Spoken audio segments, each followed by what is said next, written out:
Hi guys, Christina McNair here, the relationship facilitator with Fresh Start Relationship Coaching, also known as FSR Coaching LLC.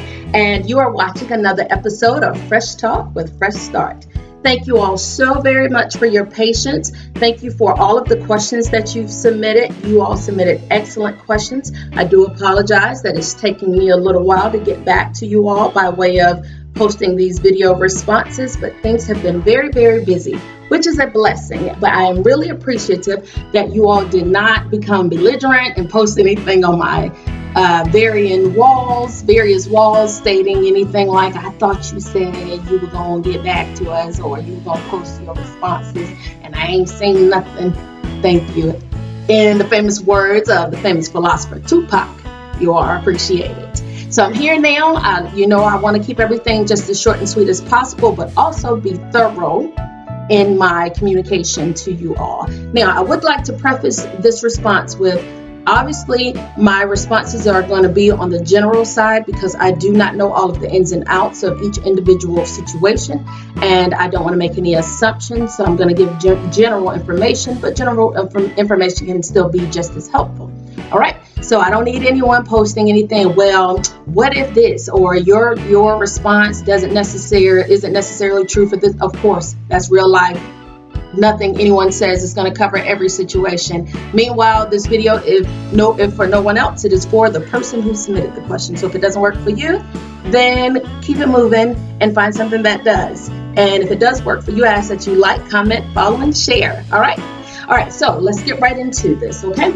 So today's question or today's topic is long distance relationships. And the specific question is, how do you stay happy in a long distance relationship when you do not see your significant other for weeks at a time? And you all know I will occasionally look down at my notes because my notes help me to keep this as short and sweet as possible. So again, that question is, how do you stay happy in a long distance relationship when you do not see your significant other for weeks at a time? And I have a few suggestions on that. So like to hear it? Here they go. Number one, I would say effective communication. Effective communication. Effective is a word that can be considered to be relative. So what I may think is effective, you may not think is effective. So I have a few components I've added to this to clarify more clearly what I mean by effective communication. So effective communication by way of transparency, honesty, and consistency. So the transparency and honesty come in with your expectations. So from the beginning of the relationship, before you even engage in it, or the two of you decide that you're going to, in fact, embark upon this long distance relationship, sit down and have a very honest and transparent conversation with one another about your expectations, your individual expectations entering into this relationship. That should be the case for all relationships, even if you all live together. However, unfortunately, many times that does not take place. It does not transpire, and it absolutely would take away a lot of the issues that couples have in their relationships if they did so. But just specifically coming from the perspective of the long distance relationship, it is very integral to your relationships your relationship that you sit down and you really discuss your individual expectations of one another and of yourself in this relationship. Also, discuss your expectations of what you expect to get out of the relationship. What do you expect of your significant other by way of texting, calling, visiting, meeting up, etc.? All these things need to be discussed from the beginning, because what you'll do if you do not discuss these from the beginning is you set your relationship up for failure.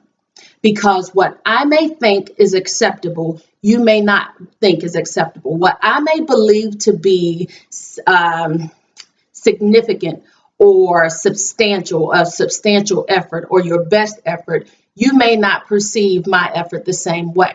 So if you sit down and have these conversations from the beginning, then you take the chance of nullifying all of the unnecessary misunderstandings, because you all have already put everything as honestly as possible. You put everything on the table by way of your expectations of this relationship, and be very transparent. Ladies, don't say, well, I'm fine if you don't call every day, or I'm fine if I text you and you don't respond for hours. I trust you.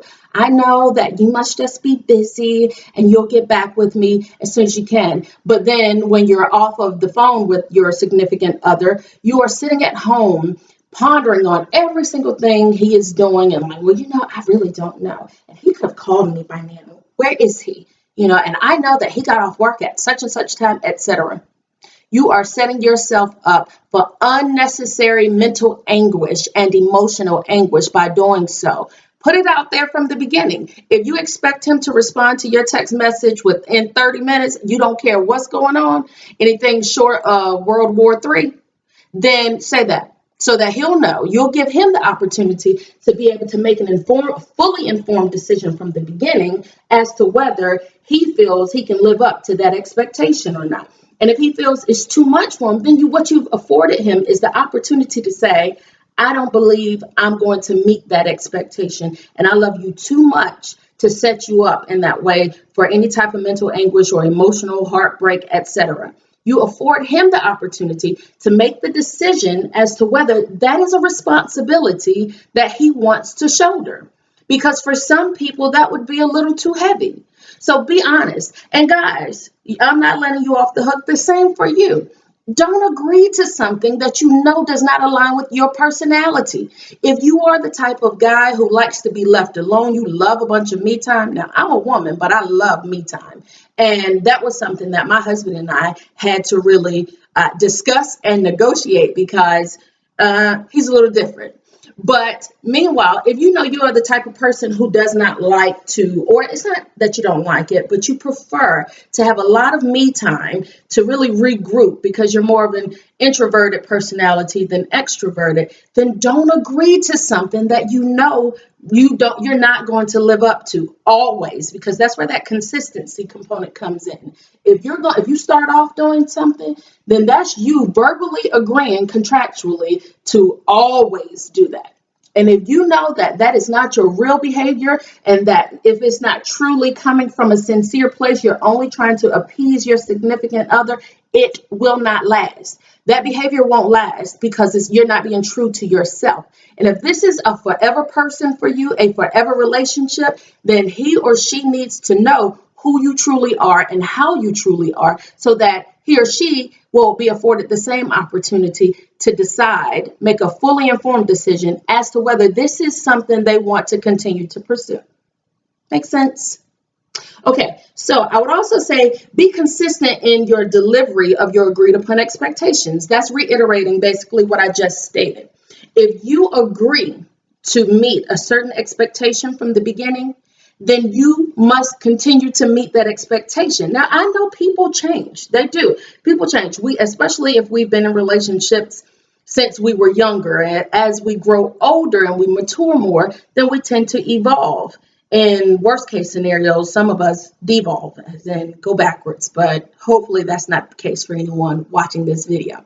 Most of us tend to evolve and grow, and our interests sometimes change. Our likes and dislikes sometimes change. Some things that we were initially open to, we may no longer be open to. Some things that we were initially closed-minded to, we may now be open-minded to it. So because people evolve, so must their relationship. The dynamics of the relationship must evolve with the individuals who are involved in the relationship. So you'll have a situation, if you have one who is growing and evolving and is always busy and really doing something, and you have another, especially in long distance relationships, if the other is not evolving at the same or similar rate, or does not have as much going on, and he or she is most of the time sitting at home with idle time while the other is busy making moves and making things happen, then that could also be a root cause of the problem. If the long distance relationship no longer feels fresh or fulfilling, because now the person who is oftentimes occupied, they may not be contacting their significant other because they don't care to speak with him or her, but because they are busy. They are preparing for, their future, quite possibly preparing for their future life together, but they're working, they're moving, they're shaking, they're making things happen. The other person who has the idle time only has time to basically make assumptions and come up with head movies that are completely opposite of the reality of what's really going on, especially as a woman. I hate to say it, ladies, but I am a woman, so I can speak from experience. There is no end to our head movies and how many different plot lines we can create without any proof of anything. True story, true. We can come up with so many different plot lines and plot twists, and well, he must be doing this and he must be doing that, or he evidently he doesn't love me like he used to, etc., etc. And meanwhile, bruh is at home or at work thinking, I'm preparing for our future and we're going to be great and I love her so much. But by the time he gets, hours have gone by since you all have last spoken, or maybe a day or two, and when he contacts you finally, now you're all in your feelings, negative feelings, and ready to read him up and down and give him the business by way of words, honey. And he is sitting looking at the phone like, what the hell just happened? I was sitting here missing this girl, ready to talk with her, and she wants to fuss. Once again, she wants to argue. Once again, I have to prove my point to her, prove my love to her, prove to her what I've not been doing, instead of spending this time, which is already limited, spending this time enjoying each other's presence or enjoying each other's company, whether it's by way of telephone, texting, video chatting, or in person. Does that make sense? Okay, so let's see. People change. The dynamics give each other opportunities. Oh, yes. And so what I would say is I would repeat transparency, honesty, and consistency. Effective communication by way of transparency, honesty, and consistency are the keys to making sure that any relationship remains fulfilling and happy, as some would say, but definitely in a long distance relationship. If you do not have these key components in your relationship, your relationship is more than likely destined to fail or doomed to failure. Okay, so please, when you are communicating with one another, and every now and again, if you've been together for a while, a relationship is like a contractual agreement, a verbal contractual agreement. And just like any other contract, every once in a while, after you've been in business for a while with one another, you must sit down and renegotiate the terms of your agreement. Well, it's the same thing in relationships, all relationships, specifically a long distance relationship. Maybe it's time to sit down and renegotiate the terms of your relationship. Maybe, especially if you were younger when you first got together, maybe you didn't know. So you didn't even know how to effectively communicate, so you didn't know the importance of it in your relationship, especially if you were going to try to carry on a long distance one. But now you're older, you're wiser, you're more mature, so you know better. You now know better, so do better. So there's nothing wrong with sitting down your significant other and saying, hey, I love you, you love me. We both believe this is a forever thing. We believe we are each other's forever person. So let's talk. For the sake of the fulfillment of our dream to be one another and be with one another and to remain happy and joyous in this relationship, let's sit down. We owe it to ourselves, to each other, and to our relationship to sit down and renegotiate the terms of our relationship. We didn't know how tough this long distance thing was going to be. Now we do. So let's discuss how we're going to move forward from here. Create an action plan, or in some cases, a plan of correction. Okay, and that's okay, because a relationship is a living, breathing thing. So it's always growing and developing as long as the people in it are doing so as well. So sit down, revisit the terms of your negotiation or the terms of your agreement with one another. If you didn't set realistic expectations for one another from the beginning, then do so now. Don't wait until the relationship dies or fizzles, and just burns out. Sit down and talk with one another. It's never too late to effectively communicate with one another. Hope that makes sense. So I hope I didn't get too far off topic as I was talking. I don't want to look down at my notes too much, but I did want to make sure that I mentioned everything.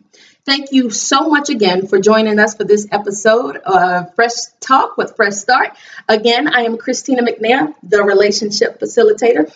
Please look below for our website. Go to our website, www.fsrcoaching.com, and book your relationship coaching session today. It's completely confidential, and I guarantee you will not regret it. All right, until next time, guys, make a great day. Thanks.